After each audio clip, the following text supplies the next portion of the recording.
Magandang umaga, magandang tanghali at magandang gabi sa lahat naming mga viewers all over the world. Narito na naman ang inyong mga lingkod na magbigay ng bago na namang pag-aaral o kadugsong sa aming binigay sa inyo noong nakaraan naming mga videos tungkol sa tatak ng hayop. At bago kami magsimula, please like, share, and subscribe and click the notification bell para updated kayo sa mga videos namin. So, ngayon, ang aming tatalakayin ay ano ang matatanggap sa mga tao o ano ang kahatnan sa mga taong tumatanggap sa tatak ng hayop at sa mga taong ayaw tumanggap sa tatak ng hayop. So, yun ang ating pag-aaralan sa araw na ito. So, Brother Fred? Okay. Tayo magpasalamat sa Diyos na tayo ay binigyan na naman ng pagkakataon ngayon na tayo ay magkasama-sama at ating pag-aralan ang salita ng Diyos na nagbababala sa atin. Yung mga hula na ating pinag-aralan na sa una pa ay nangatupad. Ngayon, ito na lang hulang ito ang ating iniintay. Ito'y ating samantalahin na wala nang ibang panahon at kung ito'y dumating, magwawakas na sa libutan, dadating na ang Panginoon. So kaya ito'y ating pakinggang mabuti, ating italim sa puso't isip, dagdagan natin ang ating pananampalataya para tayo ay makaiwas sa mga kasakunaang darating sa atin. No. Kaya nga ang Diyos sa huli nating mensahe, kilala na natin ang mga sino ang tatak ng hayop, kilala na natin ang dalawang hayop. So, kaya ngayon ay nagbigay ng warning ang isa, no? Ang side doon sa tatak ng hayop na binabalaan tayo na magkakaroon ng pag-uusig kung hindi tatanggap. Kaya pipilitin ng tao na tumanggap. No? At papasahin natin yun. Anong gagawin sa Apokalipsis 13, 14 at saka 14, 11. No? Apokalipsis 9 hanggang 11. sa kanyang 14, 9 hanggang 11. At ang ibang anghel, ang pangatlo, ay sumunod sa kanila na nagsasabi ng malakas na tinig. Kung ang sinuman ay sumasamba sa hayop at sa kanyang larawan ay tumatanggap ng tanda sa kanyang noo o sa kanyang kamay. Yes. Ay iinom din naman siya ng alak ng kagalitan ng Diyos na nahahandang walang halo sa inuman ng kanyang kagalitan, at siya'y pahihirapan ng apoy at asupre sa harapan ng mga banal na anghel at sa harapan ng kordero. 11. At ang usok ng hirap nila ay napaiilang lang, magpakailan-kailanman, at sila'y walang kapahingahan araw at gabi. Silang mga nagsisamba sa hayop at sa kanyang larawan at sino mang tumatanggap ng tanda ng kanyang pangalan. So, delikado, mapanganib. No? Sa awa ng Diyos ay nagbigay siya ng babala na huwag tayong tatanggap ng tatak ng hayop. At ang tatak na yan na ating napag-aralan noon ay walang iba kundi ang linggo. No? Tanda. Kaya ang tanda ng Diyos ay ang ikapitong araw. Ang tanda naman ng hayop ay unang araw. No. Ating So salungat, Brother Fred. Salungat. Kaya ang Diyos ay nagbigay ng huwag natatanggap dahil tiyak na hindi maliligtas at ibubulid sa dagat-dagatang apoy. Merong nagtatanong, Brother Fred, bakit na sabi ninyo na ang linggo ay tanda ng hayop. Oh, napag-aralan naman natin. Makikita natin dito sa banal na kasulatan na ang katangian sa hayop ay angkop na yung pinuno ng yung papa ay siya ang gumaganap. Siya ang gumaganap sa mga tanda. At ang kapangyarihan ay binigay na ng dragon. O noong hayop. At wala namang pinakapapangyarihan na tao dito sa buong mundo. Walang iba walang iba. At wala ring iba na mayroong na dalawang kapangyarihan ang dinadala ng hayop na yan. Na political at saka religion. Religion. Wala, yun talaga ang tumama. Ayaw ng Diyos na tayo makisalid yan. Kahit pa may hirap, mayroong kasakunaan na dadating, hindi tayo mapapidilhin, hindi tayo may pagbibili ang ating kalakal, hindi bibilhin kung hindi ka tatanggap ng hayop. Kaya ang binasa naman natin ay kamatayan naman sa Diyos sa dagat-dagatang apoy. Dito naman sa papatayin ka, pag hindi ka tumanggap, ay ang kamatayan naman ay hindi dapat katakutan. At mayroong pagkabuhay na maguli. Basahin natin dito po, Sister Dide. Itong 10:18 ng Mateo, 28. Isa pangako niya na huwag talaga tumanggap dahil siya may pangako na hindi katakutan ang buhay natin, babalik din sa atin susunod. Yung tao takot na mawawala ng buhay, yun ay mawawala talaga yung buhay nila. Kasi tatanggap sila ng tanda, tatanggap sila ng tatak, ng hayop, para sila ay makabili lang. Kunting panahon lang. Kunting panahon. Kunting panahon lang yan. Na ikaw ay makakabili at sa Panginoon naman ay dadating. Kung bibilangin natin, Brother Fred, ayon sa hula, sa Apokalipsis, ang Sunday law ay 2 weeks only. 15 days. So, hindi matagal. Hindi yan taon-taon. Para lang tayo makabili, tatanggap tayo ng tatak ng hayop. Wala ka ng buhay na mahaba pang buhay. Madali na. Tapos, may impyerno. Papatayin ka. Mamamatay ka sa parusa ng Panginoon. Parusa ng Panginoon. Sa kanyang kagalitan. Ngayon, halimbawa naman ay magkong ka, tibayan mong yung loob, magmanampalataya ka sa Panginoon. Basahin mo yung unong... babasahin ko muna itong Mateo 10:28. Yan ang sa pangako niya. At huwag kayong mga takot sa mga nagsisipatay ng katawan. Biro mo yan. Datapot hindi nakakapatay sa kaluluwa, kundi bagkos ang katakutan ninyo iyaon makapupuksa sa kaluluwa at sa katawan sa impyerno. Yung kaluluwa natin, kahit ay mamatay, nanindigan tayo. Kaya nga, nung nakaraang nating pag-aaral, mayroong dark ages na nangyari na maraming silang pinatay. Ginasa natin yun. 100 million? Oo, 100 million. Tapos, nabasa rin natin dito sa Bible na ang mga pinugutan ng ulo ay buhay. Kasama sa unang pagkabuhay. Dahil yung ikalawang pagkabuhay ay pagkatapos na ng 1,000 taon. Dahil, Brother Fred, sa darating na pag-uusig or Sunday law, maraming mapugutan ng ulo. Marami. Pero anong sabi ng Panginoon dito sa Apokalipsis? Sa Apokalipsis 20, chapter 20, at sa kanyang versikulo 4. At nakakita ako ng mga luklukan at may mga nagsisiluklok sa mga ito. Sila'y pinagkalooban ng paghatol.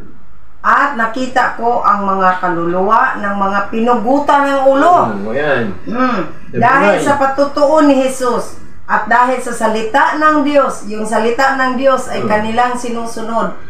At ang mga hindi sumamba sa hayop, klarong-klaro. Maliwanag. Maliwanag. Maliwanag pa sa sikat ng araw na pwede kang tumanggap kahit ibuwis mo ang iyong Yung buhay. pinugutan ng ulo ay dahil hindi sumamba sa hayop o sa kanyang larawan man, at hindi tumanggap ng tanda sa kanilang noo at sa kanilang kamay, at sila'y nangabuhay at nagsipagharing kasama ni Kristo sa loob ng 1,000 taon. Oo. Kaya nga, sinabi nga rin sa binasa mong sinundan, ay sabi, huwag niyong katakutan ang pumapatay ng katawan.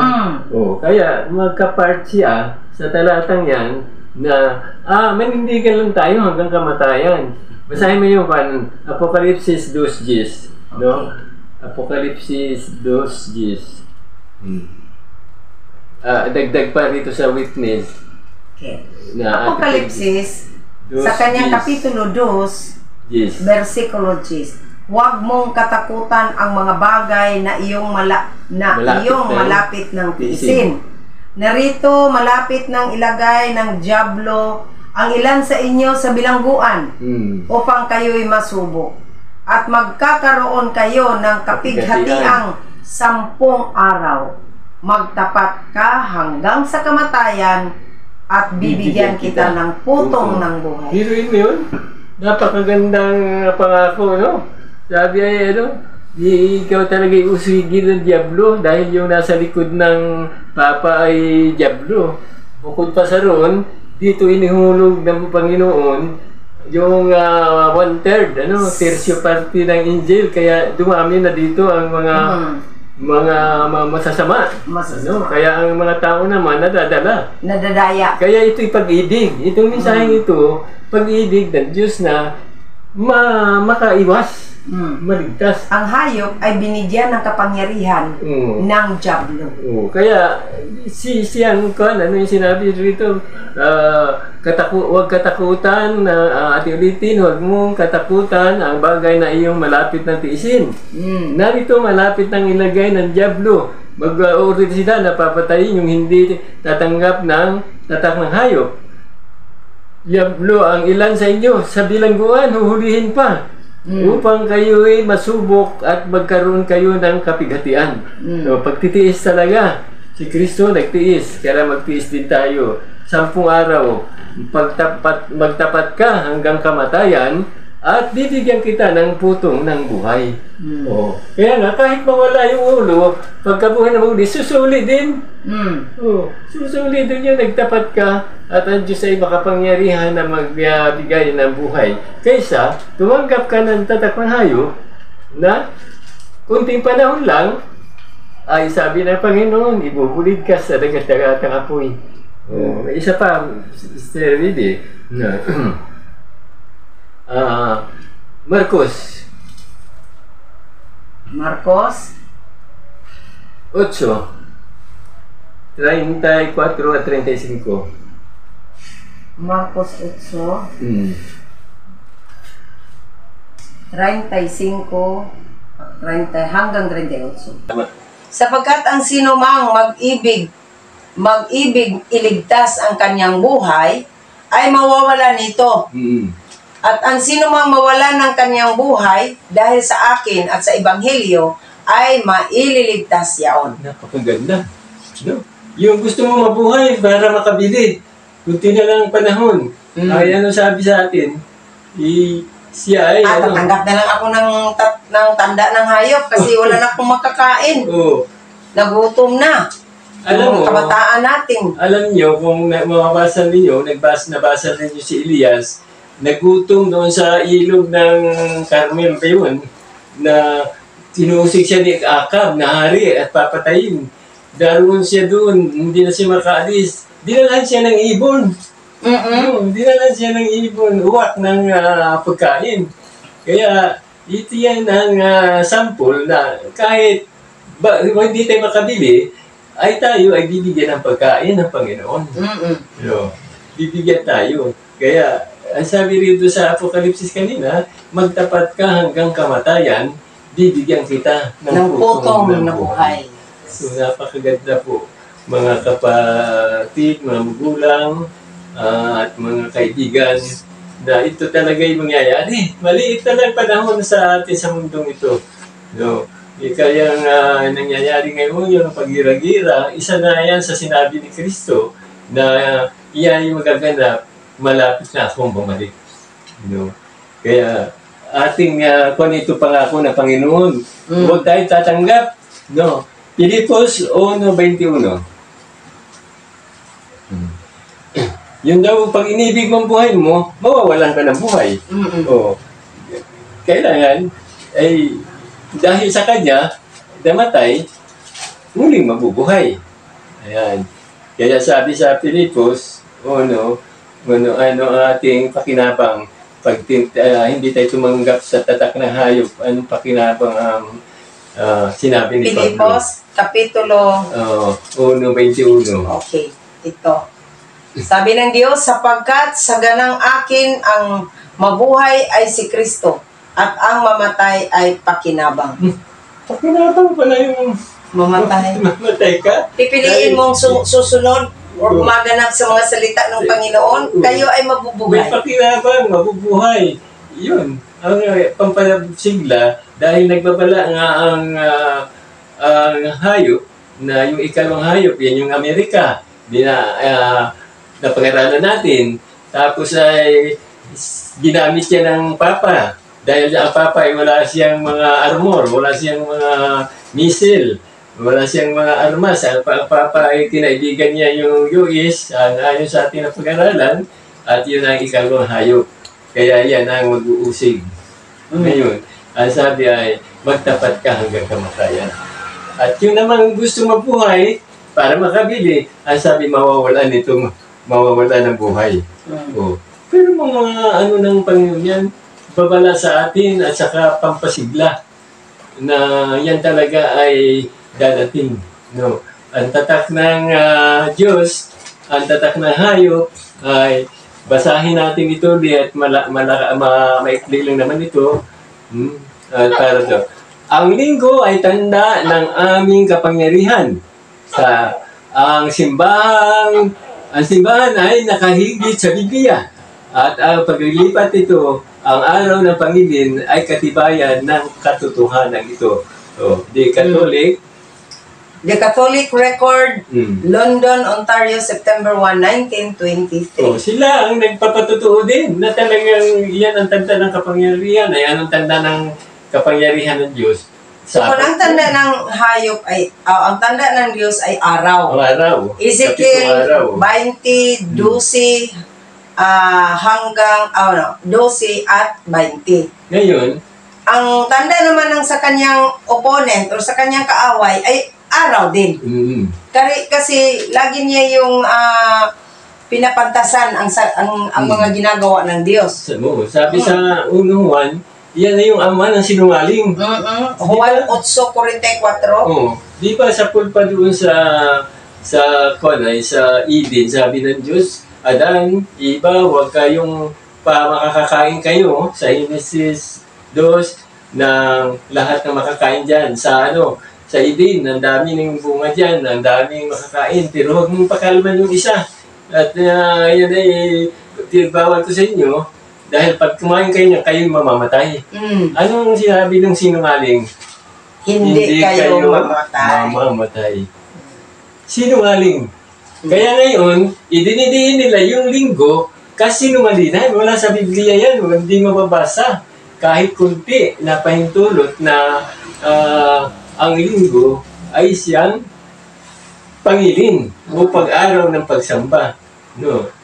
Tapos, yung sinasabi natin, Brother Fred, na Sunday law, yun ay pag-uusig. Sa lahat ng mga taong ayaw tumanggap sa tatak ng hayop or sumamba sa kanyang larawan. Sabi dito sa 2 Timoteo sa kanyang Kapitulo 3, versikulo 12, Oo, at lahat na ibig mabuhay na may kabanalan kay Kristo Jesus ay mangagbabata ng pag-uusig. Kaya may pag-uusig, pero hindi dapat katakutan. Gawa nung tinitisting lang tayo ng Panginoon kung hanggang saan tayo maninindigan sa ating pananampalataya. Kinukuhan tayo ng Diyos. Parang sinusubukan. Kung hanggang saan ka manindigan. Kaya sinabi niya, ang pagtitiis ay isang paraan ng Diyos na para masauli ang tao sa wangis na nawala dahil niya iba't Adan.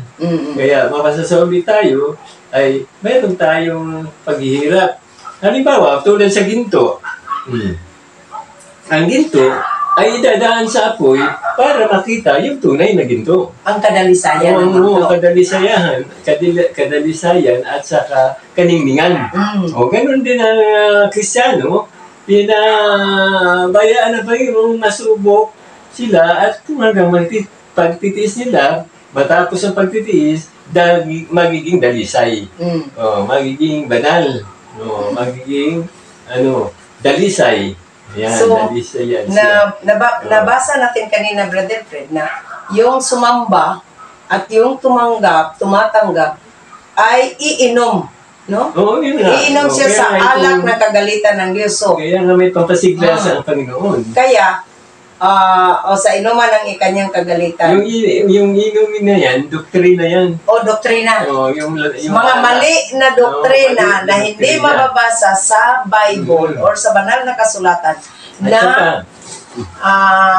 yun ang tinuturo sa mga maling mga iglesia or iglesia na hindi sumusunod kay Kristo. Ano ba sample, Brother Fred, no? Sa mga tao, lalo na pag-uusig, pag-uusigin na yung mga banal, so, para yun ay ma-stop, para yun ay mahihinto, ito ang ibigay sa Panginoon na partial na pagbuhos sa kanyang kagalitan.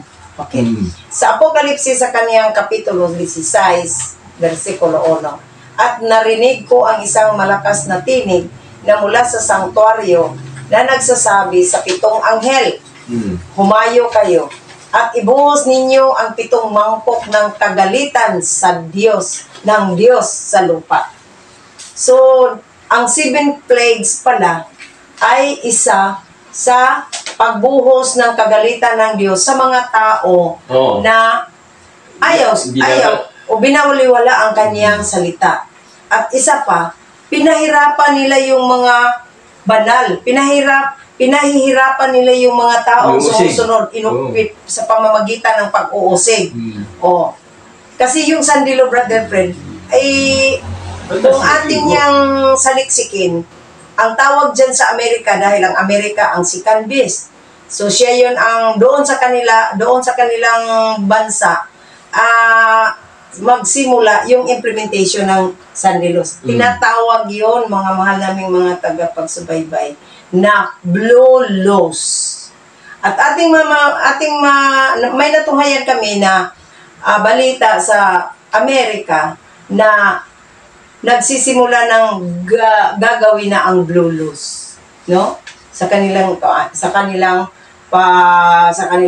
senado, sa kanilang bansa or sa kanilang mga legislative bodies. So, kailangan na tayo ngayon ay buksan natin ang ating mga mata, ang ating mga puso, at saliksikin natin ang salita ng Panginoon para maging handa tayo sa darating na pag-uusig or darating na pag-implement ng blue laws or Sunday law na kung sino mang tumatanggap dyan ay makatanggap ng tatak ng hayop. Hindi ba din? Pero ngayon, wala pang tatak ng hayop. Wala pa. I-final niya ang pagpili pag na-declare na ng batas ang sandilo.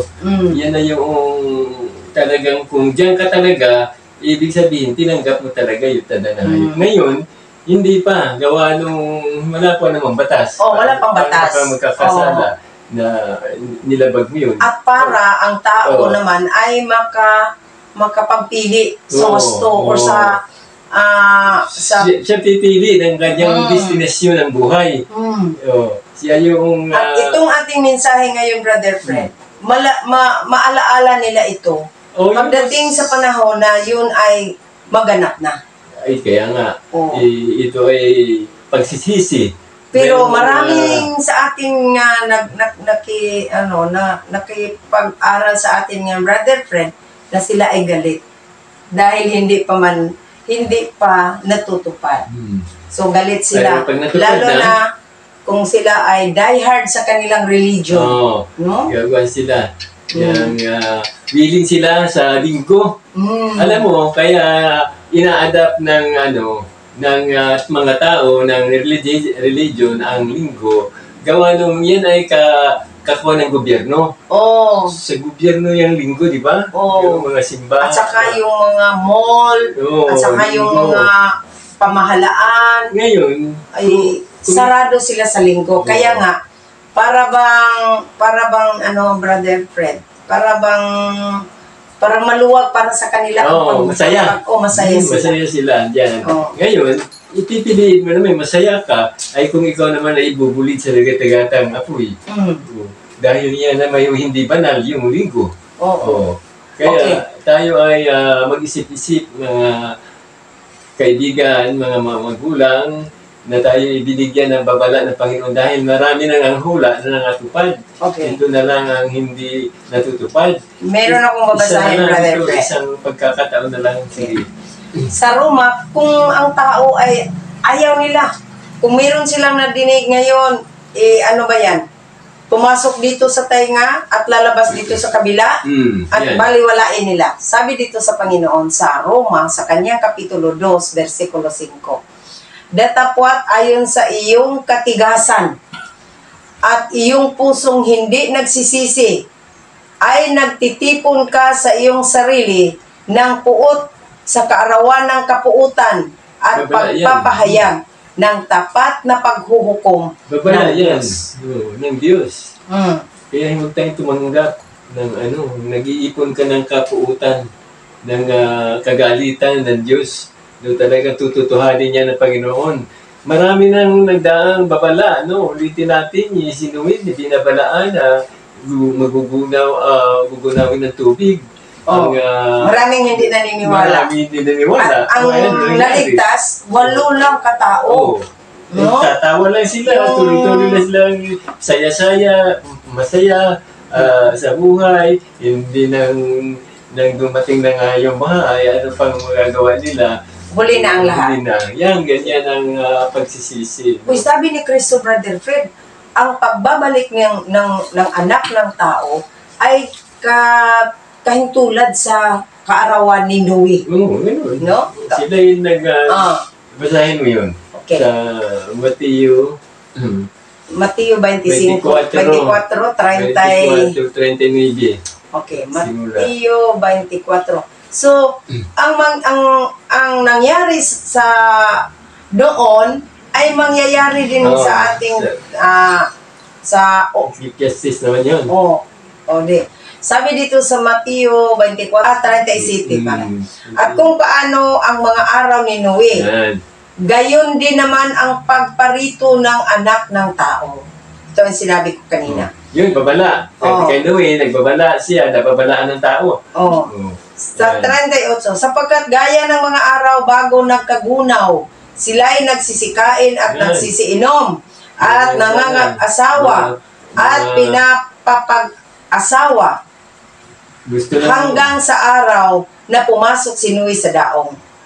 39, at hindi nila nalalaman hanggang sa dumating ang paggunaw, at sila'y tinangay na lahat, ay gayon din naman ang pagparito ng anak ng tao. Tama. Maraming nangyari na. Ay ngayon ay nangyayari din. Sabi ay gayon din ang pagparito ng anak ng tao. Ay nangyari na nga doon kay Noe. Ay gayon din daw mangyayari. Ang nangyayari na parang maging ano ba yan? Mahintulan. Yung ang mga tao hindi naniwala kay Noe. So sa ating panahon ngayon, maraming taong hindi maniniwala sa ating mensahe. Sabi dyan, sila'y nag-aasawa at nagsisikain, nagsisiinom, mahilig sa mga party. Oh, ngayon maraming party yun. Mga Anniversaries, birthdays, fiesta. Yun, ang ay Diba? sabi, nagsisikain, mahilig sa handaan. So, katulad yun, yung panahon natin ngayon. Pagkakaiba. Walang pagkakaiba sa kay Noe. Ngayon, dadating yan. Kaya, para tayo makaiwas, ay mayroon ng sample na nangyari, ay di tayo ay makinig. Dapat. Makinig tayo Makinig tayo sa mga babala. Saliksikin natin ang banal na kasulatan para malalaman natin yung mga hula na darating. At hindi natin, huwag natin masyadong diehard tayo sa mga... May tanong dito, Sister Bibi. Ang tanong ay, ano ang aming gagawin? Anong gagawin namin para makaiwas kami sa tatak ng hayop? Anong gagawin namin? Sabi dito sa mayroong... Apokalipsis, sa 18, sa kanyang versikulo 4. Ayan. Sabi dito... Sa Panginoon na natin tanungin kung anong gagawin. Sabi ng Panginoon, at narinig ko ang ibang tinig na mula sa langit na nagsasabi, magsisilabas kayo sa kanya, bayan ko, upang huwag kayong mangaramay sa kanyang mga kasalanan at huwag kayong magsisitanggap ng kanyang mga sala. Yung malalaking tayo. Bubukod ka na. Yung mga linggo, kung ano-ano, bubukod ka na. Sabi dyan, magsiwalay kayo para huwag kayong madamay sa salot. Kaya yun ang isang paraan. Kung itatanong naman natin, saan naman kami sisimba? Ang sabi nun sa Mateo 18:20 ba yun? 20:18. Pwedeng kahit dalawa, tatlo. Doon tayo pupunta kahit sa bahay. May mabasahin natin mamaya kung mayroon tayong pang-oras. So, dagdagan natin ito, ipapatuloy natin ito, Brother Fred. Pero ipasahin mo natin isang kung yan. Yung Mateo? Oo. Yung, ano naman yun? Anong versikulo? 18, yung kung saan nagkakatipon ng 2 o 3 sa aking pangalan, naroon ako 20:18, 18:20. Ayun, sa 20, ibabaw. Sa 18:20 ng Mateo, sapagkat kung saan nagkakatipon ang 2 o 3 sa aking pangalan, ay naruroon ako sa gitna nila. Maaari pa naman ang bahan ng 2 o 3 lang. Hindi kung tayo ay sumusunod sa kanyang mga salita. Kaya nga dapat sa sinundan binasa mo, magsilabas kayo sa kanila. Ngayon, isang pupunta, saan na ka nasisimba? Kahit 2, kahit 3. Nandyan siya sa gitna.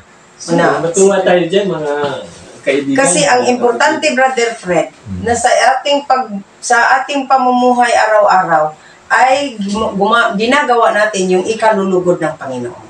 So, hanggang dito na lang sa ang ating pag-aaral, ay dagdagan natin sa susunod nating video. Maraming salamat at ang Diyos ay God bless sa lahat. Si Fred dito sa kabila, hanggang sa muli natin pagsasama.